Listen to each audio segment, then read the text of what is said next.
जब मैं छोटा था तो मुझे याद है, मेरी मम्मी ज़्यादा पढ़ी लिखी नहीं है, तो लेकिन मम्मी मुझे पढ़ाई बहुत है ना? मम्मियों में, इंडियन मम्मियों में टैलेंट होता है, कुछ नहीं आता तो भी तुम्हें पढ़ा के मार-पीट के बराबर कर देंगी।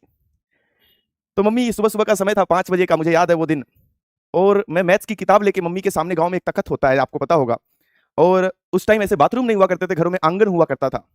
मम्मी आंगन में बर्तन धुल रही थीं और मैं मैथ्स की किताब लेके पढ़ रहा था। मम्मी ने पूछा, "क्या पढ़ रहे हो?" मैंने बोला, "मम्मी मैथ्स पढ़ रहा हूँ।" मम्मी तुरंत, वहीं पे बेलन था, बेलन भी धुलना होता है ना, सुबह-सुबह सारा बर्तन धुलना होता है। मम्मी बेलन उठाई और मुझे 2-3 चिपका दी। मैंने पूछा, "क्या क्या गलती, अब पढ़ाई कर रहा हूँ, अब क्या गलती कर दिया?" तो मम्मी बोली कि मैथ्स पढ़ने की चीज़ नहीं होती है। मैथ्स में क्या, मैथ्स कोई हिस्ट्री, कोई थियोरेटिकल सब्जेक्ट है जो पढ़ रहे हो, मैथ्स लिख के करो, है ना? तब से मैं, और मम्मी ब बिल्कुल सही थी उस टाइम। मुझे होता नहीं है कभी-कभी पेरेंट्स पे ही गुस्सा आ जाता है कि अरे यार, पढ़ रहा था तो भी मार दिया।